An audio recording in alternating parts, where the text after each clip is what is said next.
G'day guys, I have a very exciting project that I want to update you on, which is a set of fully modular, fully stackable, WTC appropriate Warhammer 40k terrain, designed to be perfectly suitable for games at home, tournament games, all sorts of types of Warhammer 40k. So I'm working on this in collaboration with the team from Miniature Scenery and the team from the Risky Rollers, and we're basically working together, combining our forces to develop the perfect set of Warhammer 40k terrain. So with that being said, let's jump straight into the video. I want to show you guys what it is, and I want to get as much feedback from you guys as possible in the comments below so that we can continue to develop this project and continue to make this terrain even better so that it's perfect for your needs. So with that being said, let's get into the video. Look for the blood god.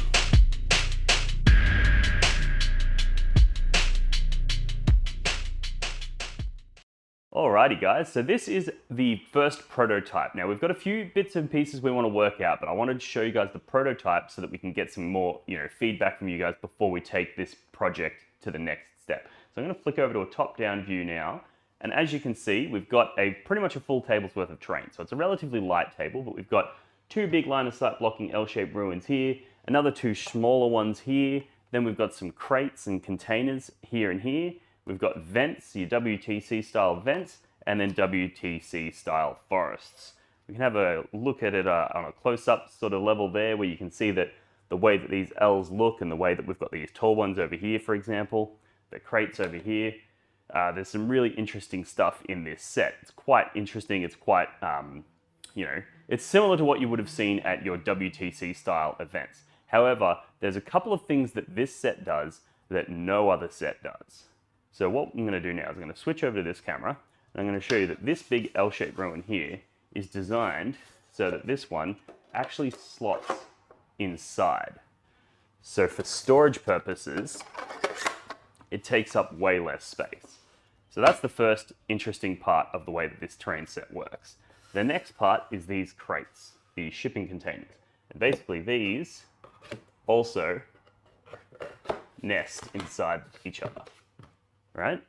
So this is where the unique part of our design comes into play, where you can take all of these sets and stack them inside themselves. Then we've got our WTC style forests, like this guy here. And the idea here is that these trees or these pieces of rubble come off and go inside of our crates. So that's the next element of the way that this works. Then you can take these vents and they actually separate into halves for storage purposes. So the whole idea of this terrain is to maximize its stackability whilst maintaining consistency with the WTC terrain layouts. So now what we do is we can take these, slot them in the bottom level of that ruin, and they also slot in the top. Then on top of them, we can place the vents on top there. And then on top, in this layer here, we can place the bases for the forests. And then, this is the tricky part, it all slots together into a box. So now we have this amazing box, right? Where it's a full set of WTC style terrain and it fits in a tiny little neat concealed package. And the idea is now, if you look at the top down, we've got, I think it's like 5 inches wide by like 12 inches long.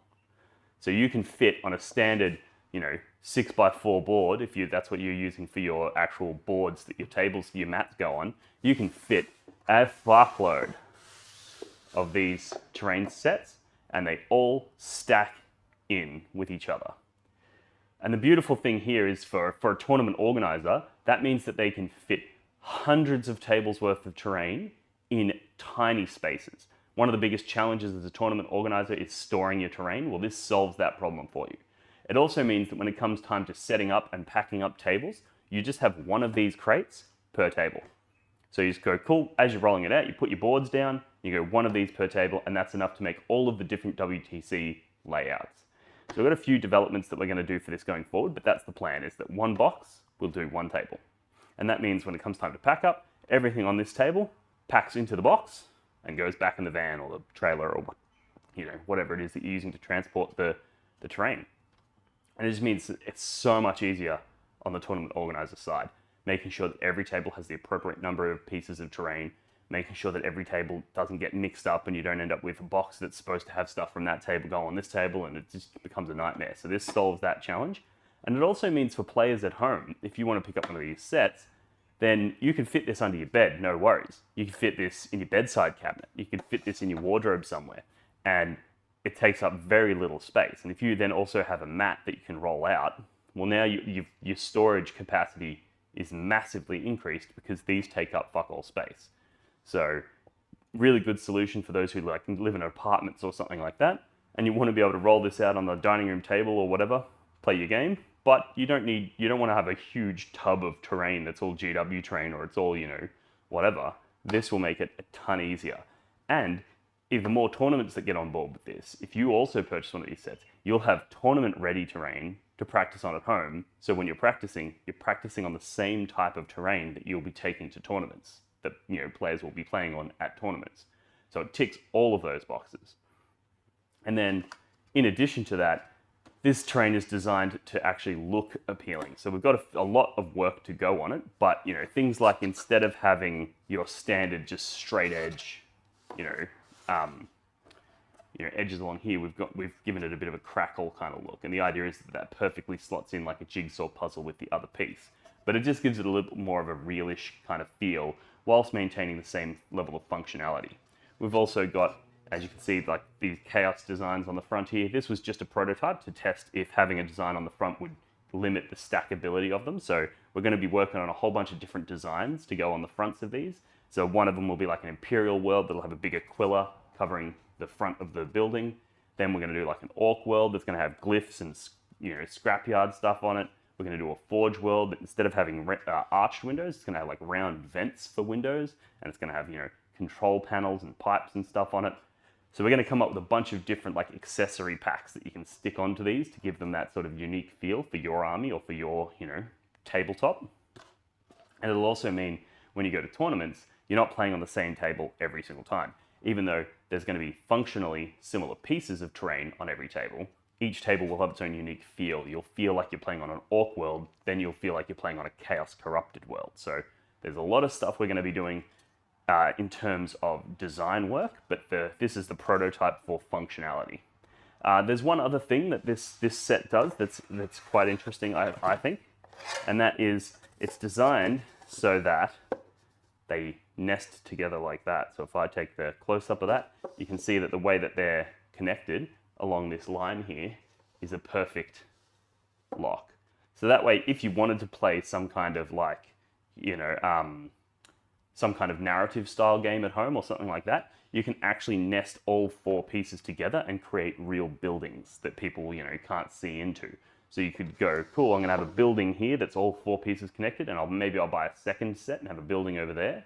Or maybe you have one building in the center of the table, and that's like the fortress, and you got to defend the fortress, and things come on from the outsides, and it's all gonna look really, really cool, and it's gonna have simultaneous functionality for tournaments and narrative games is the idea, because currently the narrative players have their idea of what terrain should look like, and then your tournament players have their idea of what terrain should function like, and we're trying as hard as we can to bridge that gap and provide that utility to both. So a few things that we're working on include, obviously, like I said, all of the different design work. The other thing that we recognized is that we've got three crates can fit along the bottom there, like so. Oop. It's also really sturdy, you can drop it, doesn't break. But yeah, we've got 3 crates fit along the bottom there, and then we have a 4th crate up here. So one of the things we're looking to do is add 2 more crates so that we can have a bit more scatter terrain on the tables, and also adding more forests because there's still a fair bit of space there. So we're looking to add more forests, more crates to give this terrain a little bit more density, I guess. And then the other thing that we're looking at doing is getting 1 more set of L's that's going to wrap around the outside like that and create a box. And then that's going to be held together by magnets. So you'll have a really sturdy box, because at the moment it's like, it connects really well and it's quite sturdy, but it's not one piece, they separate. So we're looking at putting another box that goes on there that's held together by magnets and has a handle on it. And that way you'll be able to just go, cool, pick up my terrain set like a briefcase, and it's got all of my terrain in it. And that outside box will be customizable to either have like a big Aquila on it, a big Chaos Star on it, a big, Orc glyph on it, all of the different factions like the Mechanicus, the Forge World one's going to have that big cog with the skull in it, all those different designs so that you can pick up a terrain set that matches your faction, matches your army, paint it how you want, and you'll have a sick little set. And it also means that when it comes time for tournament organizers, each set will be put away separately. Each set can all be painted in a similar theme, so you can have one table that's all grey like this, and you can have another table that's fucking yellow, and another table that's red, and you can, the Orc one might be all browns with, multicolored panels stuck all over it. You can do all kinds of stuff with it to create a unique feel for each tabletop. So that's what we're working on at the moment. I would love any feedback or ideas that you guys have on how we can make this more suitable for both tournaments and casual games. We want to try and make it so that this is the one set that you need and you don't need anything else. So ideas on how we can do that and things that you would like to see in this sort of terrain piece, either from that tournament perspective, would you like to see more scatter stuff? Would you like to see more big line of sight blocking things? What sort of ideas do you have for the tournament space? And for the casual players, like, is this in the direction of something that you could see yourself playing with when you're just playing casual games with your mates, Is there something else that you'd like to see? Would you like to see ladders? Would you like to see bridges between buildings? Those sorts of things, because we've pretty much got unlimited ability to make whatever we want. So any ideas that you guys have would be greatly appreciated. So with that being said, I'm going to leave it there. Thanks again for tuning in. If you want to keep up to date with this sort of stuff, make sure you like and subscribe on the channel. And also, make sure you head over to the Patreon. You can sign up for $1 a week. It's dirt cheap. And on there, you'll get regular updates. You get more input on things. You get access to our Discord community, which is a really, really great place where we talk 40K.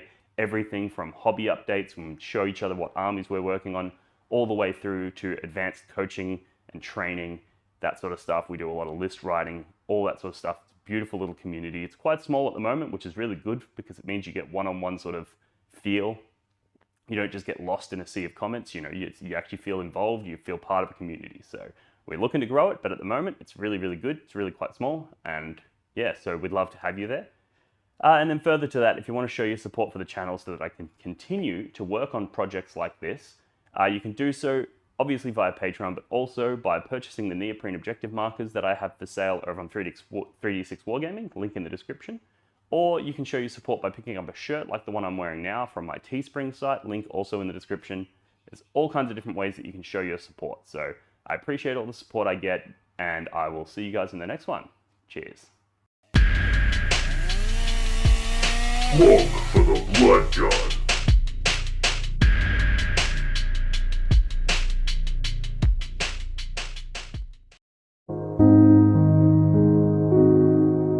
The Warhammer community suffers from some of the most prohibitively expensive essentials in the world, especially Australian content creators. Every single day, Dean wants to create content, but he can't. Suffering from old, worn-out brushes, expensive model kits, and costly software and equipment he can't endure much longer. Just look at this dirty paint water. Would you drink this? Would you let your child? Even a small monthly donation can help provide Dean with clean paint water, basic tools for survival, and access to life-saving information and education. So please, follow the links in the description below and find out how you can sponsor a mad cunt like Dean today and end the suffering. Suffering that is cruel, unsustainable, and your fault.